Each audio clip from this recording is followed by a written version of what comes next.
just like that, they're off. No, they're off. Hello and good morning, or good night, as they say. At night. At nighttime. Jeez, this is a rough start. Welcome to Sibling Scribbles. My name is Johnny. And I am Marin. And we are talking about writing advice today. Story advice, writing advice. Last week, we talked about one of the biggest pieces of writing advice anybody gives, which is show, don't tell. Check that video in the channel that we have. Yeah, no, like I'm not putting that in the description. Do you know how like people point at things? Yeah, I was just check trying. it out in the I was just channel. Trying. I'm just gonna. It's one of this direction. It's somewhere. You'll find it. Today we're talking about the advice: write what you know, and that is, I've heard this one a lot. Yeah. And I think that it is kind of shallow, right? It's a bit of a... It doesn't really get the job done, you know, as advice goes. Right. Right. Well, we're Sibling Scribbles. Thanks so much for listening. Peak comedy. So why don't you like it? Because you don't know crap. That's a good point. Yeah. Look, I think that write what you know is good advice for people who are trying to do things that are a little too cerebral, a little too heady, right? I think that sometimes people want to tell stories, right? Like if you wanted to write a story about, if I wanted to write a story about a pregnancy, right? From the perspective of a woman, I'm not really gonna be able to do that justice, you know, like that. Yeah, that's gonna be rough. But at the same time, I think it is kind of unfair to say, like, well, because you're not a woman, you cannot talk on the experience of woman, because it's like, well, that's tough. I guess I have never met a woman in my life. I mean, from your perspective, I guess I'm not married to one, or right? Yeah, I guess I didn't. I'm from one. I wasn't there for the entire pregnancy. We'll have them. Work from home, and I didn't read that whole book. What to expect when you're expecting. That book is terrifying. We should put that one on the. We should put that one up here. Yeah. That's who we'll announce. That if you ever get pregnant, right? Like, it'll just be like if it ever happens. Wow, I phrased that horribly. Be kind. That's okay. Be kind. Do better. Do better. Right. I think that write what you know is somehow popular, right? It somehow is something that people say a lot, but it isn't super like useful, I feel. Oh, I agree.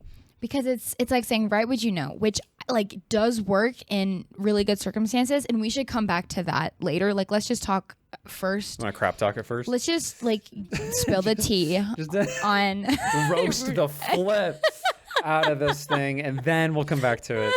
And we'll talk about why it works. Well, will it? I mean, you can't say that because it's. Wait, sorry, I forgot. Which one are we talking about right now? Right now, we are roasting write what you know. Yeah. Did you start thinking about? Yeah, I started thinking about the other side of the argument because I like to argue. So. Okay, fine. I'll roast it, and you can defend it if you'd like. Okay, go ahead. You start. So, write what you know is kind of bad advice because, well, when I was in high school, I was in a creative writing class and I didn't know what to write for an assignment. And so I went to Dad and I said, Dad, what do I write? And he said, well, write what you know, right? Write something that you're very familiar with. Right. And at the time I was very, very into Super Smash Brothers because Super Smash Bros. For the Wii U was coming out. Did you write fan stuff? I wrote fan fiction. Now, I didn't realize it was fan fiction until I turned it in and my teacher said, this is fan fiction. And I was like, oh, please forget this ever happened. Right? You and I, like, this never, ever happened to us. Wow. I didn't know that you wrote fanfic. This was still in my Tumblr phase. This was still in my Tumblr phase. Oh, that's fair though. You can't really have a Tumblr phase if you haven't written fanfic though. Right. It wouldn't have counted. Yeah. We don't We don't talk about Tumblr phase. We don't talk about John's Tumblr phase. We don't talk about Tumblr phase. No, no. I know people who were still in their Tumblr phase.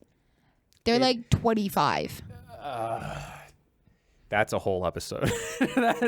We could talk about that for a whole episode. It's a cry for help, but they don't think it is. Right. Like they really think that nothing is wrong. It's like watching someone with broken legs drag themselves across the street by their fingernails and they're like, this is who I am. And you're like, I'm calling the cops. Yeah. And then one of those emergency vehicles. Yeah. Runs them over. Exactly. Yeah, they act like they know things because they've read about it.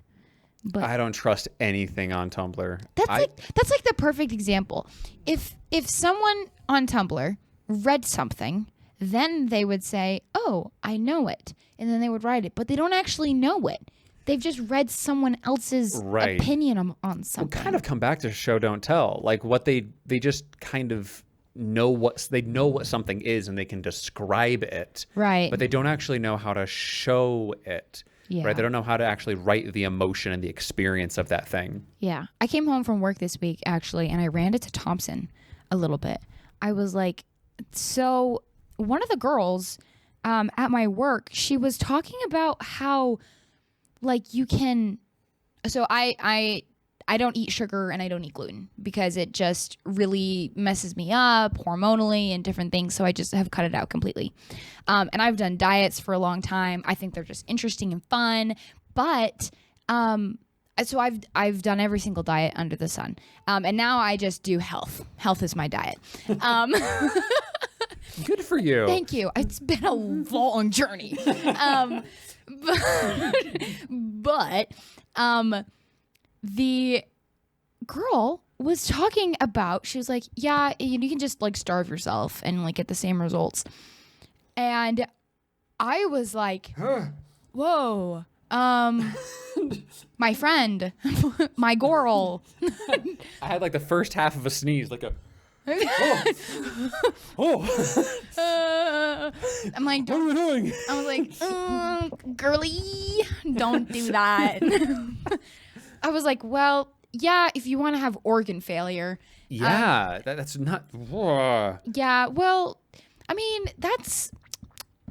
there's people who have that, and you just described an eating disorder. Yes, you need to seek professional help. You put them in rehab because it's an addiction and it's bad and and it can be overcome. But I was like, girl, I'm like, that's how you have organ failure and that's not healthy. And she's like, oh, well, that's basically what having like lower portion sizes is, starving yourself. And I was like, you have never actually done a diet. She's like, I'm so grateful that I don't like those healthy foods because I could never diet because those things. I was like, oh my goodness, you have never done that in your life. So she was acting like she knew it, but she didn't. So when you are doing right what you know, you don't actually know what you know. That's true. Because you can say, like, I know this thing, right? Yeah. I feel like this is the difference between, like, the intelligence and wisdom stat in Dungeons and Dragons. It's like you are book smart. You, like, know something, but you have not had that experience. Even then, now we're also running into the write what you know problem, which is, well, you haven't had all experiences. Right. So if you're only writing the stuff that you have experiences about, you're not going to be able to write very much at all. You're going to write a really boring book, frankly, because nobody has an exciting enough life to write a cool book about it.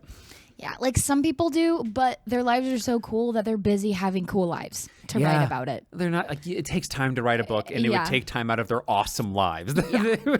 They post cool pictures, and they're just like, look, and they move on. Did this thing, out of here, catch y'all losers later. Yeah, exactly. But the look, I wrote Shepherd Called Bales. It is about a young woman, right? It is about a young woman in a post-apocalyptic world. Right. Right. So I'm kind of 0 for 3. I'll go for her. But even like J.K. Rowling, she wrote about a young boy wizard. who's British. So I guess she got like 1 out of 5. Yeah. I guess so, yeah. So clearly, like writing things that you are familiar with, right? Sticking to your strengths, sticking to your experiences, Right. is going to be good for your writing. Because Right. the audience can tell when you're pulling stuff out of your butt. True.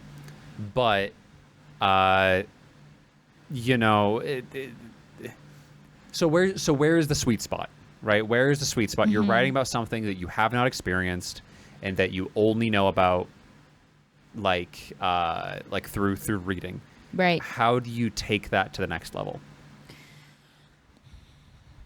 My first thought is research. Okay. Right? Because there's tons of papers that are like academically done. If you want to write about something, you can learn and you can like cross-reference things. And even if you're like, I'm going to write about someone living my life, basically, even then you should be like, okay, let's find other sources as well. It's like you need to cross-reference. I love then this thing happened to me. Source?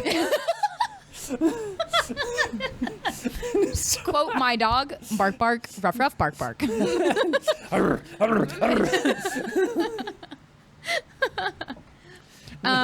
Yeah. I mean, you don't need to like cite all of your sources, but like you need to kind of catch yourself up on things and become knowledgeable because Yeah. Well, why wouldn't you?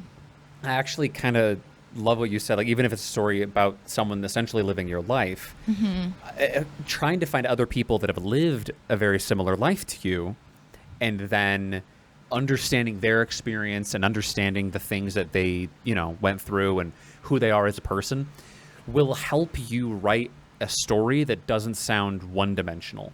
Yeah, it doesn't sound like a Mary Sue. I mean, Yeah. so many people like have inserted themselves into stuff and it's just garbage. Right, because they don't actually know how they look in that situation. Yeah, I mean, there's a book, I'm Glad My Mom Died, and it is so good. It's by Jeanette McCarty. Yeah, Jeanette McCarty. that sounds right. She is so cool, and I feel so mad that I am not completely positive that's her name, but I got you. You keep talking. anyway, so she is talking about her life that is filled with like abuse and addiction and like substance abuse, so many things, right? And Jeanette McCurdy. McCurdy, You were so close. so upset. We had the McCarthys that were in our ward Right, growing right. up. Yeah. Screwed me up. Love you, Tim.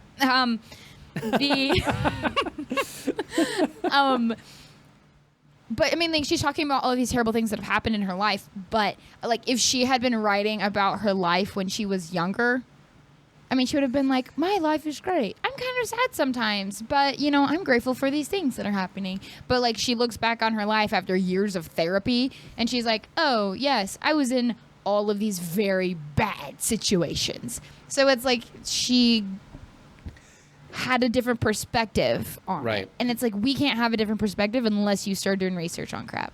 Right. Her research was therapy. I really I think that even not doing research about your own life, but writing a character that is different from you, Yeah.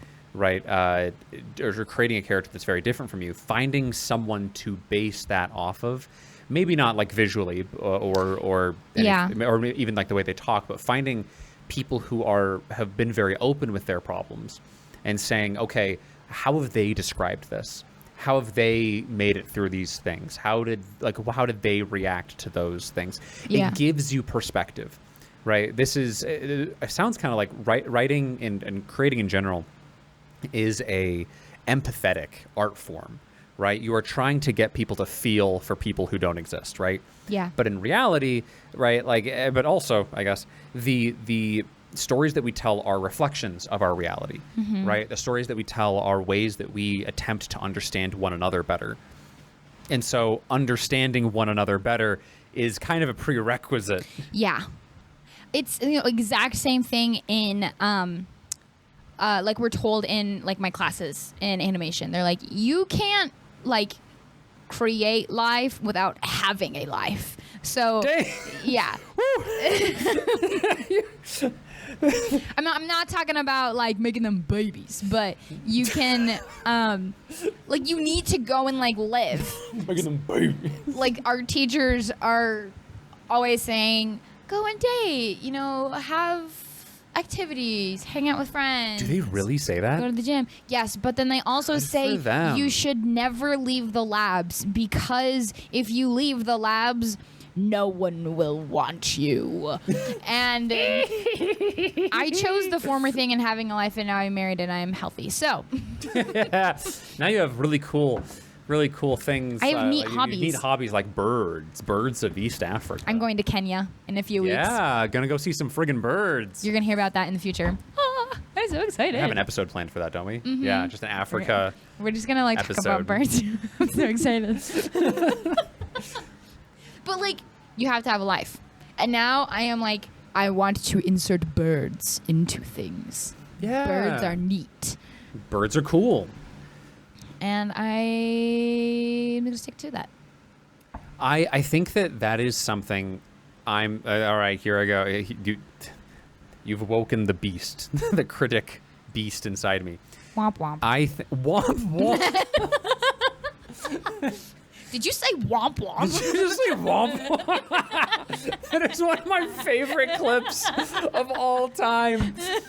What is happening in that clip? One guy's like, kids are dying. And There's an young autistic child who's been put in a cage. Womp womp. Did you just say womp womp? I mean, the news story that was happening was very stupid. But so I don't even know what the news story was. I've just seen that clip. Womp womp. Womp womp. This is one of my biggest critiques of Brandon Sanderson. And that is that I'm reading Treasure Island right now. The guy who wrote Treasure Island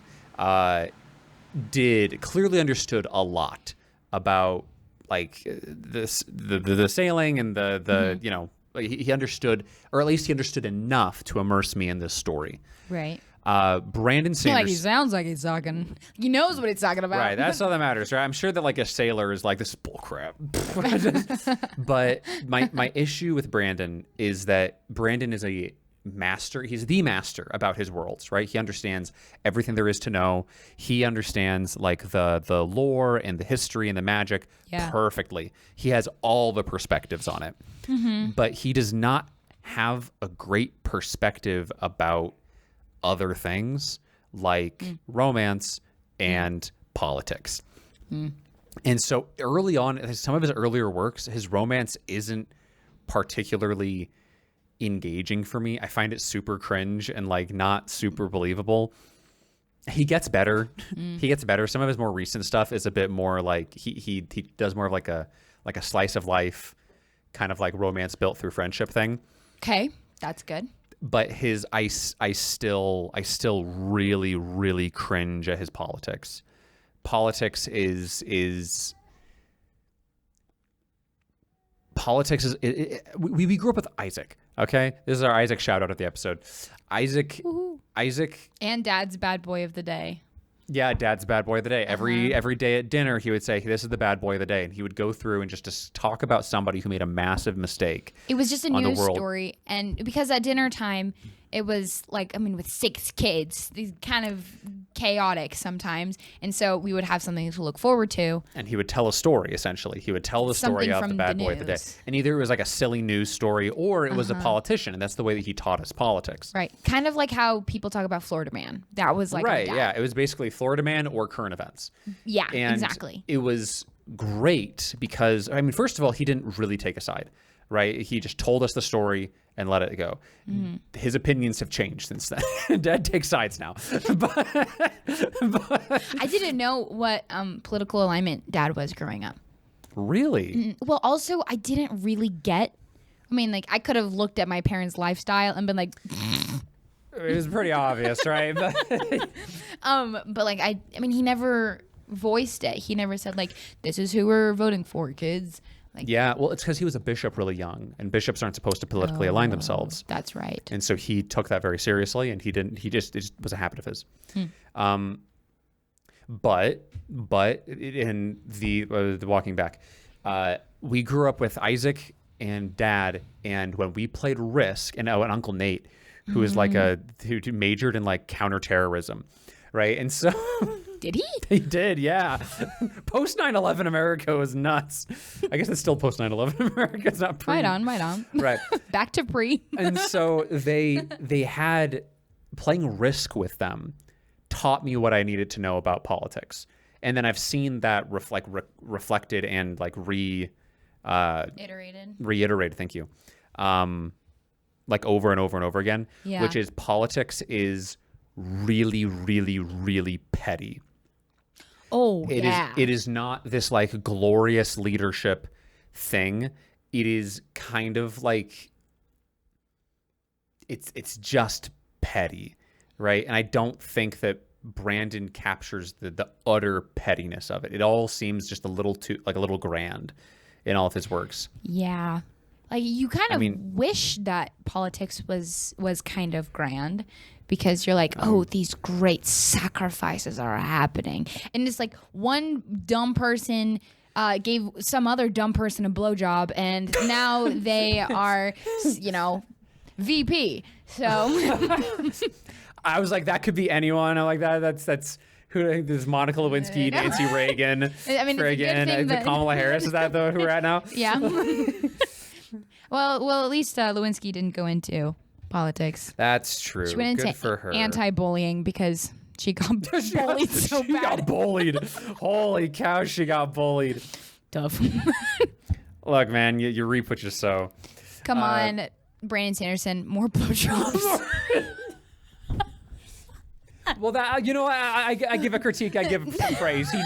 His stories are clean. They're yes. very, very clean. Oh yes. They're PG besides the beheadings. Maybe paid off, like having people being paid off more. Yeah. There needs to be more of that. There's a lot of dirty money, I feel like. A lot of dirty money. And lobbying and garbage stuff. I feel like the politics are always like secondary, and so I'm like, okay, the politics are fun, but like things just kind of happen. I just kind of have the politics explained to me. Yeah. I don't actually get to see the politics like really occur. Well, a lot of people don't find politics interesting at all, which I think is silly. It's unfortunate. I like politics. They're hilarious. It's very entertaining. It might be the best reality show in America. Yes, it is the only reality show I actually watch. But unfortunately, the things that happen in it actually affect my life. Oh, yeah, they really do. You can tell we both have a lot of politics on the mind. For historical context, Donald Trump almost got assassinated a few weeks ago, and then like this past week. Just this last week, it feels like an eternity. It's all anyone's. So he almost got shot in the ear. Yeah, still living. The coldest picture in American history was taken with his fist in the air, then Joe Biden drops out of the race and endorses Kamala Harris, which is unheard of, unprecedented, and probably illegal. And so it is. Yeah. And we could talk about that for the rest of the episode. We could change the whole podcast in that, but we clearly have that on the mind right now. I'm telling you, a lot of things are happening right now. This episode's going to age like milk, because something's going to happen next week, and it's going to completely overshadow everything that happened in the last 2 weeks. The only thing I'm sad about is that Vance and Kamala aren't going to debate in a VP thing. What? Well, if she's going to be running for president, he's going to have to. He would have destroyed her. Oh, it would have been so good. It would have been so funny. It would have been ridiculous. Had popcorn, put my feet up. Look, I'm not happy with anybody who's currently running. That's my take. That is as far as I will say. I'm not happy with anyone, but boy, I would have loved to have seen that debate. So good. I would have loved it. The write what you know. Write what you know. Is kind of only good in a few situations. What advice would you give instead of write what you know? Write things that you know are true. I mean, like, why not? Because it's like, oh, I know this thing is true, so I can write about it. Like, I know this is a real experience that a person could have. Like, this is a thing. And if this happens, then that would mean this would happen. And this is like a real experience that people can connect to. And I know what being betrayed feels like. So I can write about that. So it's like you can write truth and people will respect it. And also it can be entertaining. It'll resonate with them. Right. Right. Yeah. Just had to check. Had to check that my mic wasn't backwards. I agree. I think that's pretty good. That's pretty good advice. Okay, we should probably pivot because we're at a good place. We got 5 minutes until we should probably. We got time. Yeah, we got time. We have time. Okay. Go ahead. Where would you like to pivot? Let's pivot to the other side. Okay. Yeah. So why you should write what you know, and like how we can describe that in a way where it is writing what you know. I've got something. You got something? No, go for it. Okay.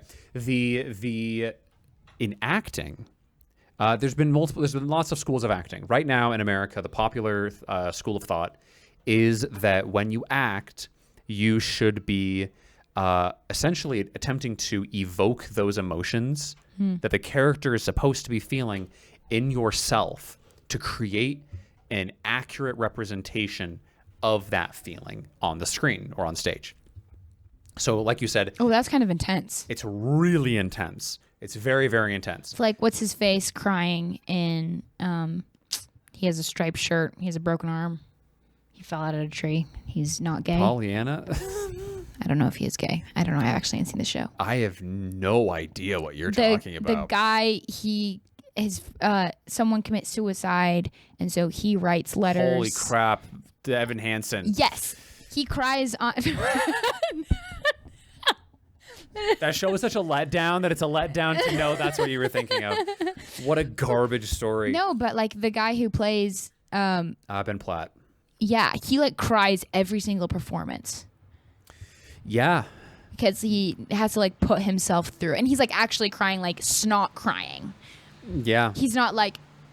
It's right now we have, I mean, there's lots of different types of actors. Yeah. But right now it is popular to be the kind of actor who can do that. Right? To be the kind of actor who actually You have to snot cry on cue. Because it's it's easier to connect with someone who has been through that experience and is trying to convey that experience, who knows what it feels like. Mm-hmm. So if you felt betrayed, capturing that feeling and making yourself feel those things again, making you dig up those emotions and then perform them, that is the current school of acting. Okay. And when you are creating a character, when you're writing a story about that character,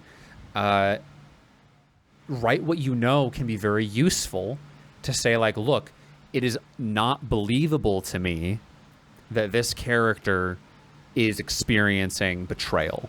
Yeah. And this person's like, well, I mean, I don't know what else to say to you. And you say, have you ever experienced betrayal in your life? And they're like, oh, yeah, let me tell you. I was like, don't tell me. Write it. Right? Write that feeling for that character. Right. Like that can be very useful because I think that once you have a lot of experiences, you have an arsenal to pull from. Yeah, using emotion and displaying that through that. Because, I mean, we experience all the emotions at some point or not in our life. Probably. Yeah. I mean, that's what we signed up for, right? I better. If I don't feel all the emotions, I'm getting my money back.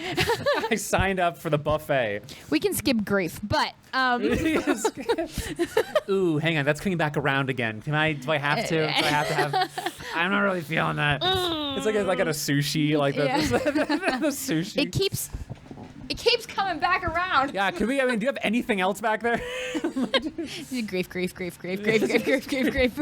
Jeez, it's just sticking around. They're even putting it on other stuff. Oh, it's happiness. Oh, it's just happiness on top of grief. It's just, that grief causes, I see, no, yeah, if you all right. open the oyster, the grief is inside. It's grief. Yep, there it is again. I don't know if anyone's been to a rotating sushi restaurant, but that's what we're describing. That's what it feels like. I was actually joking around with this with Mom earlier this week. I was talking with her. I was like, Mom, things are hard. And I don't remember signing up for that. And she was like, sorry, babe.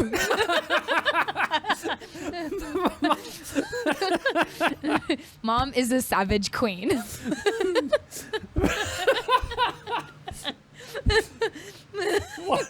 Don't say it. Don't say the line.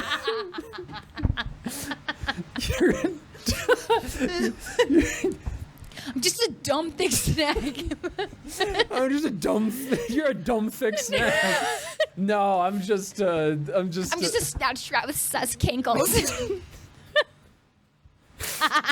Thompson is giggling. Thompson, I don't know if you were here. I don't remember who was here, but Thompson just goes in out of nowhere. OM balls. And I just screeched. It was so funny. Writing what you know is also a fantastic way to tell someone to go out and touch grass. Oh, that's a good point. Of being like, oh, getting like passive aggressive, like bless your heart, like write what you know. Oh, honey, write what you know, baby. Write what you know. maybe just write what you know. Like you have like a fanfic, and the teacher returns it. Write what you know. Maybe just write what you know. I did not understand what Dad meant when he said that. I was like, oh, I know about Smash Bros. I'll write Smash Bros. Yeah. Clearly, that's not what he meant, right? Uh-huh. And also, when Mr. Frischman told me, like, this is fan fiction, I was like, oh, frick, my bad. And I crumpled that up and threw it away. Didn't even occur to me. So Write What You Know can be really good if you are trying to tell a story with a character that is similar to you. If you do want to like insert things from your life, like themes, let's say. So I'd say like emotions are good to write what you know, and themes. Because if you want to insert themes of like fatherhood, because you're a father. I know that. And like I want to insert themes of like struggle of trying to find who you are. Right. Like I'm about that too. Yeah. Identity. Right? Yeah, exactly. So you can insert those things, but I would not say there was once a character named Aaron and Baron. McLaren. She's a car. And she went to UYB and she struggled a lot. And then she met Bompson and everything worked out. Shaking his head. Don't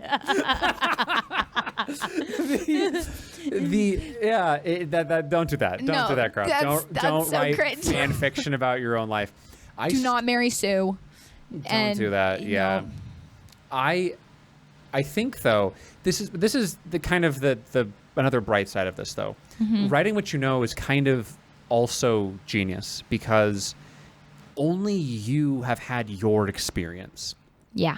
And so you have something, you have a secret sauce that is uniquely yours that nobody else has access to. Mm-hmm. And you can really tell a story that is unique to you, right? I've had this theory that if you outlined the same book and gave that outline to 6 different people, they would all write the book completely differently. Same outline, you can't break the outline, but those 6 people would do it completely differently. And yeah. I've seen in like books written by women that they write very, very differently than how men do. They value things differently. Right. And so it's writing what you know is kind of what makes you you.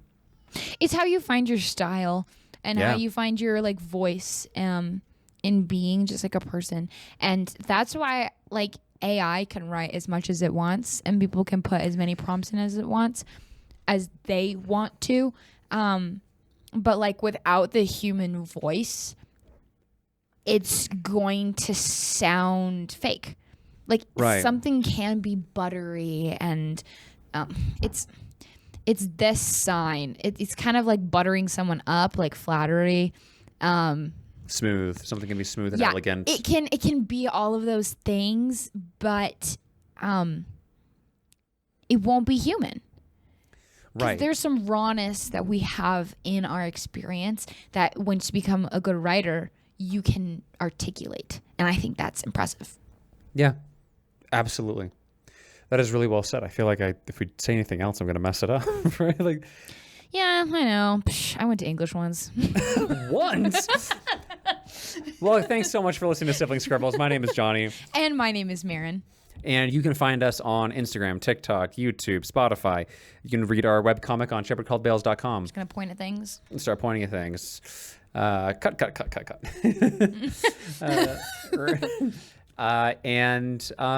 Yeah. Stay creative.